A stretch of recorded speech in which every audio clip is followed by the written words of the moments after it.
मैं ये कहानी अब हिंदी में ही पेश कर रही हूँ।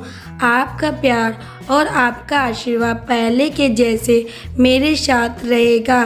कहानी पढ़ के अपने विचार ज़रूर देना। धन्यवाद। सबो सुबह लाल रंग के जोड़े में बैठी थी, अपने दिल में एक तूफान के साथ अपने हम सफ़र के आने की प्रतीक्षा कर रही थी।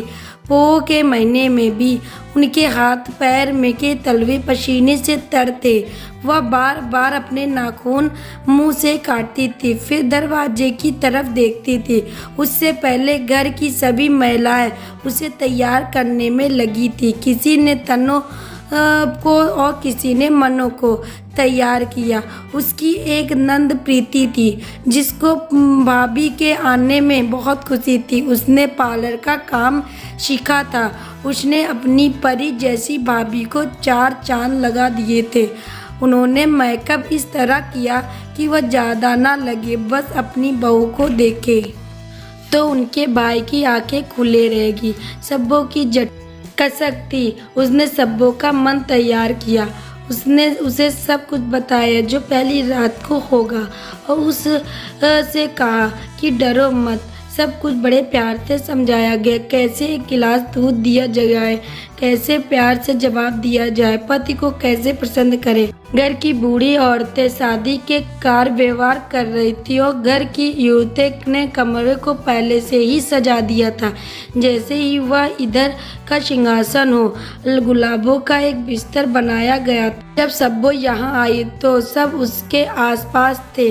उसे खुश करने की छोटी छोटी कोशिशें हो रही थी और वह भी खुश हो रही थी। अब थोड़ा अजीब लग रहा था कि वह अकेली बैठी है। दूसरा डर था कि वह अपने पति का मन कैसे पढ़ेगी, कैसे वह उसकी उम्मीदों पर खरे उतरेगी। अंदर एक हीटर था इसलिए उसे ठंड नहीं लग रही थी। सब्बो की नज़र दरवाजे पर थी। उसने अपने आप को एक घूंघट में रखा था ताकि उसका चेहरा न दिखे, फिर भी वह अपने पति को देख सकती थी। जब वह कमरे के अंदर आए उसको दरवाजे की खुलने की आवाज़ सुनाई दी। वह ठीक होकर बैठ गई, आंखें बंद थी। उसने महसूस किया कि वह जिसका 22 साल से इंतज़ार कर रही थी वो आ गया। उसने अपनी आंखें बंद कर ली और अपने पहले स्पर्श की प्रतीक्षा करने लगी, लेकिन दरवाजे की आवाज़ आए हुए बहुत देर हो चुकी। उसने नीचे निगाहों से ऊपर देखा लेकिन कोई नहीं दिखा। दरवाजे के माध्यम से केवल एक फीकी रोशनी दिखाई दे रही थी। दरवाज़ा आधे से ज़्यादा खुला था। सब्बों ने अपनी गर्दन घुमाई लेकिन वहाँ कोई नहीं था। उसने सोचा कि दरवाज़ा हवा के साथ खुला हो सकता है।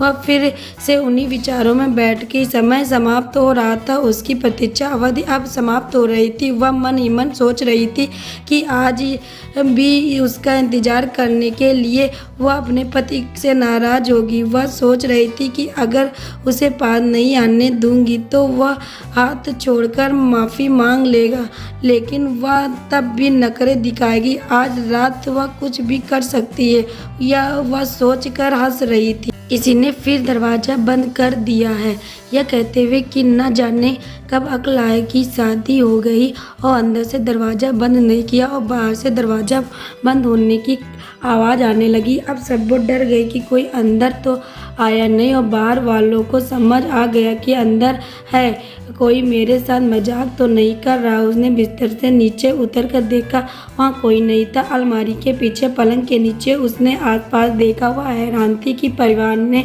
इतना बड़ा आदमी नहीं देखा और कह दिया कि अंदर जाकर दरवाज़ा बंद कर नहीं किया। पहले तो उसने सोचा कि दरवाज़ा खोलकर कह दे कि कमल अंदर नहीं। तब उसने सोचा कि ऐसा करना ठीक नहीं है, घर के बड़े बुजुर्ग क्या कहेंगे। फिर उसे थकान महसूस हुई इसलिए वह लेट गई। जब वह लेटी तो उसकी आँख लग गई और वह दिन भर थकी हुई थी। वह अपने मन की बातों के बारे में सपने देखने लगी। वह सो रही थी जब कमल हाथ में कृपाण लिए मंद रोशनी में आ रहा था। उसकी आंखें शर्म से नीचे चली गई। कमल ने उसका घूंघट उठाते हुए कहा, मेरी बात सुनो मेरे हमसफर, आज अपनी मोहब्बत का आगाज होगा। तुम मेरे से सुंदर ले आए चांद भी तुम मुझसे नाराज होगा। पंछी गाएंगे, पेड़ झूमेंगे, उसी के हाथ में साज होगा। मेरी बात सुनो मेरे हमसफर, आज अपनी मोहब्बत का आगाज। सब्बो ने शर्म से आंखें बंद कर ली। कमल धीरे धीरे उसका घूंघट उठाता है, अपनी कविता में हर पल उसकी सुंदरता की प्रशंसा करता है। होठ जैसे तेरे गुलाब, महक तेरे बालों में, चूम चूम कर मदहोश हो जाऊं लाल कश्मीरी गालों में। ऐसी कविता वो गुनगुना रहा था शब्बों के लिए। उसकी शायरी शब्बों को पागल कर रही थी। उसकी आवाज़ में जादू था, उसकी आंखों में एक अलग ही जादू था। एक बार जब शब्बों ने उसकी आंखों में देखा तो वह फिर से अपनी आंखें नहीं हटा सकी। वह अब उसके हर हिस्से को छू रहा था, उसके लिए अपने प्यार का इजहार कर रहा था। शब्बों का गुस्सा गर्मियों में बर्फ़ के पानी की तरह था। उसे याद आने लगा कि जेठानी ने क्या कहा था। उसने वही दूध मांगा। कमल के हाँ कहने पर उसने एक गिलास में दूध डालकर कंवल को दे दिया। कंवल ने दूध का गिलास अपने हाथों से शब्बों के मुंह में लगा दिया। शब्बों ने एक घूंट लिया और फिर कमल के मुंह की तरफ किया।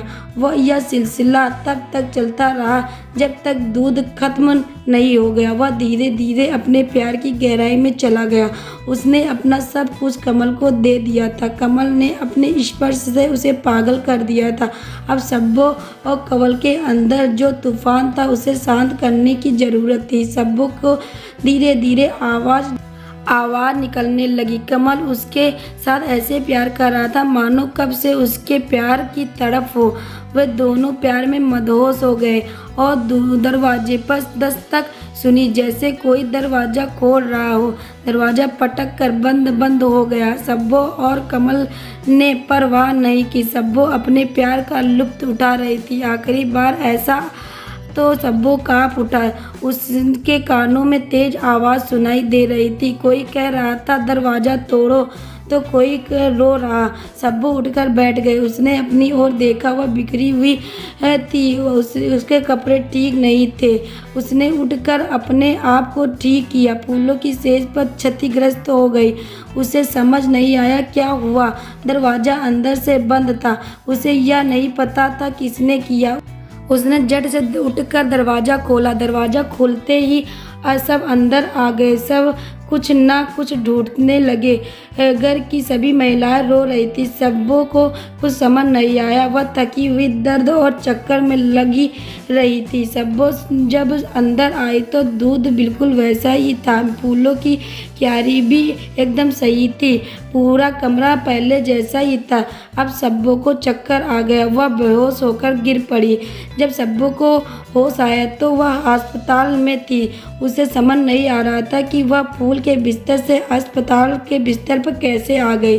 उसके अपने दिमाग पर दबाव डाला, लेकिन उसे कुछ याद नहीं आ रहा था। परिजन बाहर बैठे शब्बों के होश में आने का इंतजार कर रहे थे। पहली बार जो उसके मिलने आई वह थी उसकी जेठानी कसक। शब्बों कैसे हो?